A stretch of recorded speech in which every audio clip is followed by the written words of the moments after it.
Good morning, good afternoon, good evening, or happy midnight whenever it is you happen to be watching this show. kind of like you in a couple of weeks when you have a kid. Oh man, back to I'm the going to review newborn my territory. stuff at 2 in the morning.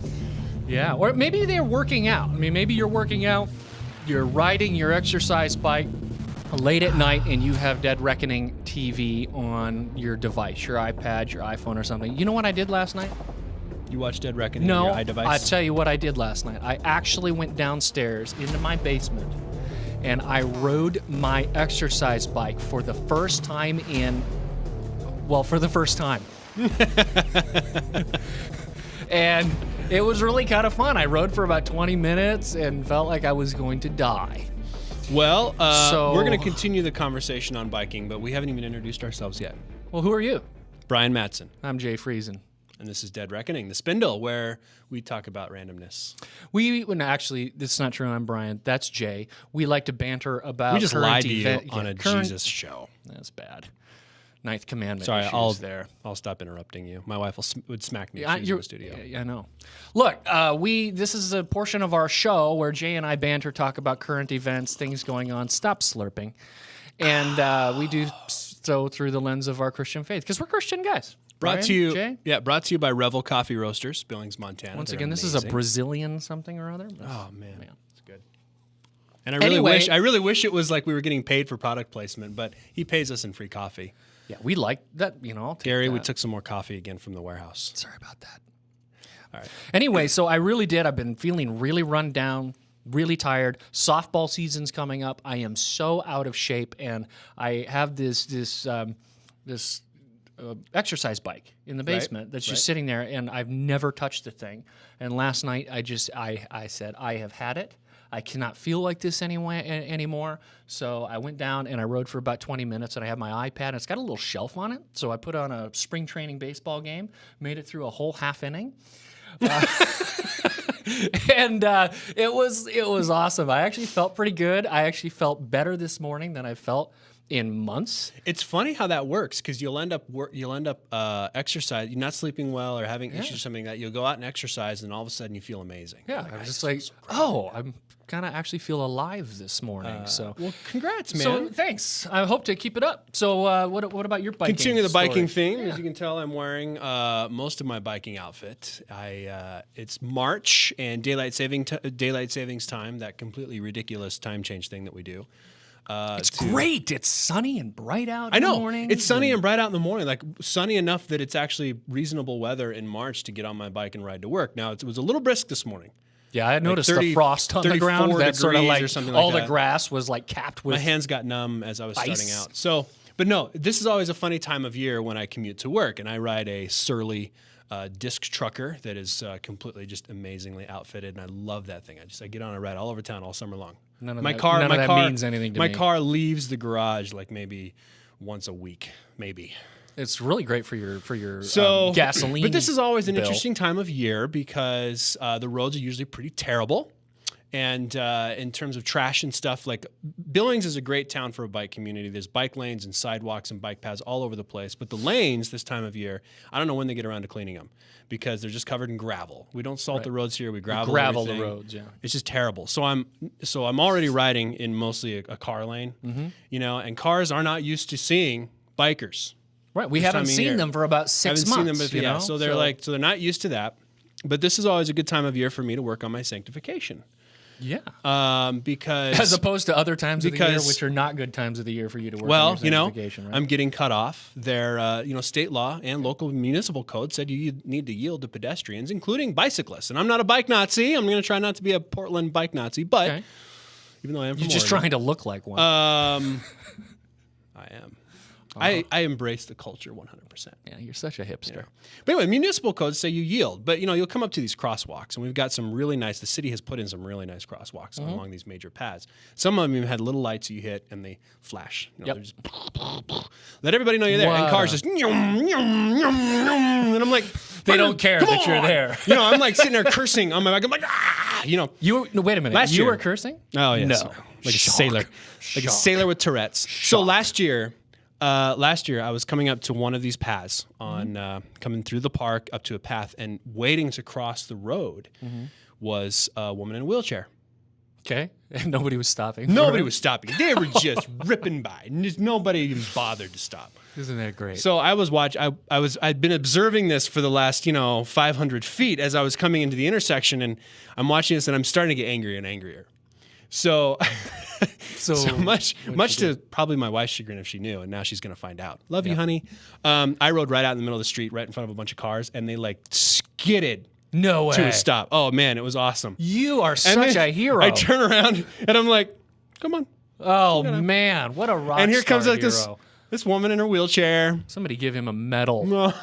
Oh, and then I turn around and I just wave at everybody. But no, it's very difficult not to. I have to be careful with hand gestures, like even waving, because people tend to think, there's like a state of aggression when you drive. You just drive. You're like, afraid that you're going to spark somebody's road rage. You're like, and they're going to get out of the car and beat you up. Badass when I drive, and everybody, I'm just gonna be me. I'm gonna look at you look at everybody you pass, right? You're like, if you're getting past, must drive an Audi or something. If you're getting past, you look at the person passing you, and you guys exchange these glances, and they're angry glances. Like I don't if we know were what on a you're street, talking about. You're like guys. You're if like you were on the Audi street, drivers you'd be like, or something. You'd be like, I'd totally beat the crap out of you. Yeah. If I saw you on a sidewalk, I'd just punch you. And it's like, really? This is Montana. We're supposed to be nice. So I'm trying to wave and smile. And I remember a couple times I've waved at people and they've given me the middle finger in return. Wow. I'm like, really? So, yeah. But here we are, friendly small town Montana. Huh? Mm-hmm. Summers here are brilliant. But yeah, riding to work, as you can tell, I got the iconic rider hat, and I got my merino wool, and I've got my Adidas. I've got Portland.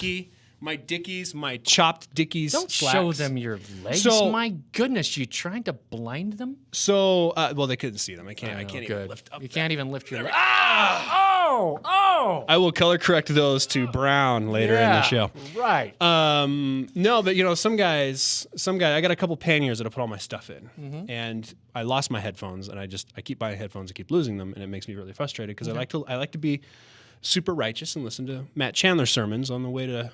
Oh, you're not fooling anybody. No, I did. Well, for a while there, I was listening to your Sunday school class on the Apostles' Creed. I believe you. It was awesome.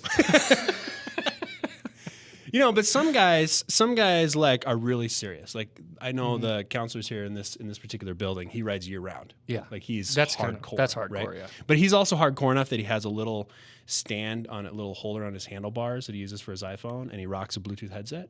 That's pretty sweet. So he can work. I know, it's really cool. And I could do that. Like counseling while he's on the road? I could do that if I didn't give off the impression of doing something inappropriate while talking to somebody. What's the other end hearing? They're hearing a bunch of heavy breathing and some guy trying to carry on a discussion with wind noise. So it's like... And it's very rhythmic. You're making out in the car at 60 miles an hour with the windows down. What are you doing on the other end of the... I'm biking. Thanks for that image, Jay. So that's why I don't talk on the phone and ride my bike at the same time. I think we're going to have to, when we send out the iTunes podcast, rated I'm PG-13. actually going to have to click that box now that says explicit. Is that explicit? We've I don't even been know. trying to avoid that for years. Ty, is that explicit? Is that explicit? No? We actually have a volunteer on the set with us today. Yeah. He's offered to take care of our social media for us, not because we're lazy, but because we're just slammed busy. Well, some of us are slammed busy. I know. I even paid for that Hootsuite license, and you're like, "What's Hootsuite?" No, Hootsuite. No, I'm Hootsuite's paying like awesome. That $5. rocks. I love that thing. It's great. Can we sign our volunteer up? Oh, absolutely. Do we We'll have get him another admin account with the Hootsuite? Well, I can assign another user. Yeah, perfect. It's like $5 a month or something. Speaking of which, we're 100% donor funded. Click the little box. Go to deadreckoning.tv. There's a box for it says 100% funded by contributions. Just click on that. Don't donate money because we don't. This is an all volunteer thing here, and we're trying to do something. So if different you and cool. enjoy it, and obviously some of you do, given the fact of our numbers, people are watching. Send us $20. Send us $20. Now Yeah, and then, we'll put it to good use. We promise it will go towards the show. Yeah, it will not go towards Brian's drinking problem. Goodwill jacket. our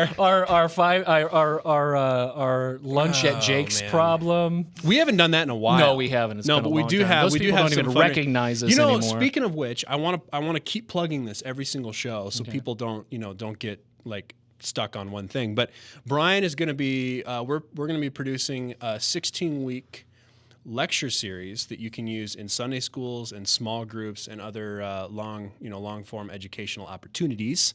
with Brian teaching about the Apostles' Creed. Yeah. And it's going to have a study guide and everything else. And we're pretty sure we're going to be distributing that through Right Now Media. They've already agreed to. They said they've agreed to look at it. Yep. So maybe it does. So we might have some cool good. distribution. The production costs for this thing are not free. So we're going to be sending out a fundraising letter. If you'd like to be involved in that, send us an email, click a like button, write a comment. We try to track everything pretty closely.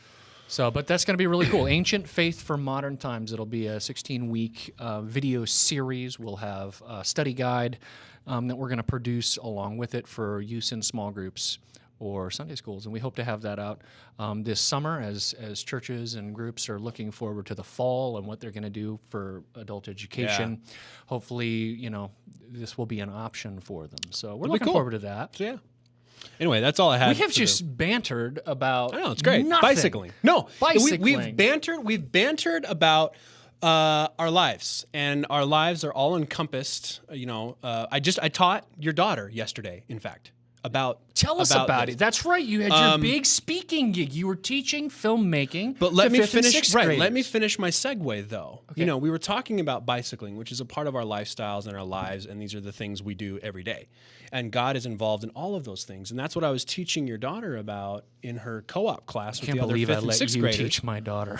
Well, I think your wife was there, and she was like, she kind of looked at the girls and go, "Now you know what Brian has to put up with all the time." There you go. So you're teaching her about worldview and how God is involved in everything? Worldview, the two things.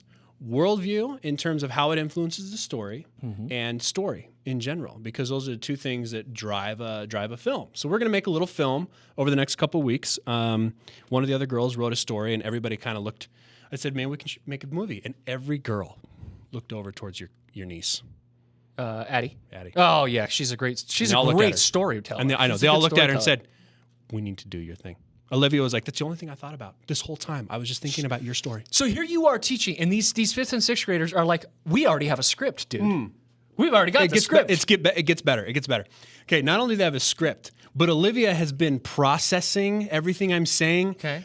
Within context of this story and how to communicate this in a filmic vision. I'm like, well, there's your director. All right. And Sophia Barthel is like getting all like detail oriented about stuff, and I'm like, all their there's your director of photography. Their personalities are coming out. There's your tech. She'll be in charge of all the technical because it'll look perfect. And I was like, no, you two need to communicate really well. And then I turned to Addie and I'm like, but you're the writer.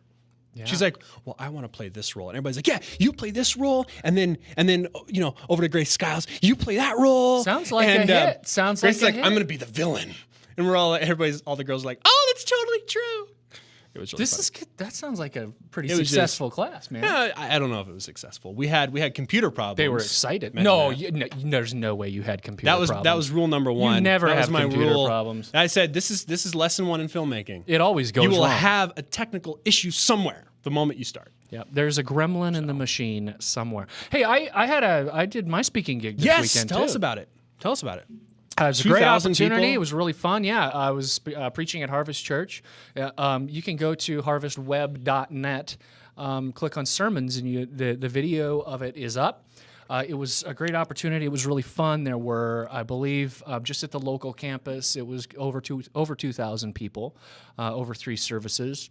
It was broadcast on Sunday morning to 4 campuses around the Montana and northern Wyoming region.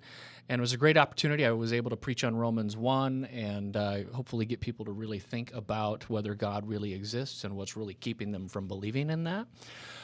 It was really great fun. So I'd encourage you, if you'd like to watch it, just go to harvestweb.net and click on sermons, and it's right there. I told you I was going to go on Saturday night. I apologize. We did the first family bike ride that evening. Hey, man's got to have priorities, huh? Bike ride sounds pretty cool. Harvest is a pretty tech church, though. The point is, the video is right there. You can just go watch it. So it's going to be that's super cool. So that's what's going on with us, I guess. That's the Spindle. Who do we have on the show this week? We have got a fantastic above the pay grade guest. In fact, he was so fantastic. This was a really short interview. He said everything so concisely and so brilliantly. There was like nothing more to be said. You're actually left like, I was like speechless. Like, I give you the 10-minute mark. You know, I was I'm like, well, this I'm guy, not one whole copycat, but I was like 10 minutes, and this guy was a pro. You've got to check it out. It is Wesley J. Smith, Senior Fellow, Discovery Institute, writer for National Review Online, author of many, many books, including a brand new ebook he has put out called War on Humans. He has accompanied with it a 30-minute documentary, which you need to watch, and you can find it all at waronhumans.com. Wesley Smith joins Dead Reckoning TV to talk about the war on humans and what he means by that. Excellent above the pay grade episode this week. I was talking to a girl at the coffee shop yesterday morning about, she's like, well, what do you guys have on Dead Reckoning? Because I go in regularly every Tuesday morning to meet with some guys, and they know what I do. And so I was telling her about the show this week. Yeah. And she's like, wait a minute, you mean people really want to just eradicate humanity so the earth and animals can have better lives? I'm like, yeah. Yep. Yeah. Wesley Smith. I'm like, yes. Wesley Smith is going to tell us all about it. And if you've ever been to Missoula, Montana, you'll know, because they have completely shut down the logging industry in Missoula. Right. Environmentalists, because they just want to make. And I'm a firm believer in environmentalism, because I believe as Christians we have a biblical mandate to take care of the earth. We believe in environmental and stewardship precisely because we believe in human exceptionalism. And that's what Wesley Smith really brings home. He says, look, and he makes all kinds of great distinctions between animal rights and animal welfare. He says, we believe in animal welfare because we're unique as human beings, because we're special. That's what gives us our responsibility for the creation. Excellent interview. You're going to really dig it. Yeah, check it out. And then commentary. You're talking about the King James I'm talking version. about Bible translations. 1612, the only one we should possibly ever read, right? 1611. You were very close. Talk a little bit about Bible translations this week, and how, just trying to correct there's a common perception that multiple Bible translations means that the Bible is somehow inscrutable or unreliable. We don't really know what it says. Like the telephone game it's exactly the opposite, and so I addressed that in today's commentary. Cool. Well, that's the show. We hope you like us. And, that's not the show. That's the Spindle part of the show. We hope you like us, and we hope you hate us. We don't hope you hate us, but we want to be liked, right? We want to be liked, but that's not our top priority. Yeah, we're not trying to be liked. He's at Jay Friesen on Twitter. Yeah, thank you. FRIESENJJY, Jay Friesen. I am at Brian G. Mattson on and Twitter. our Dead Reckoning Twitter, D-Reckoning TV. Hit us up there if you have something you'd like to heckle us about. Yeah, cool. Or whatever. So, like us on Facebook. Share us with your friends. That's always huge and helpful. I'm Jay Friesen. I'm Brian Mattson. And this is Dead Reckoning.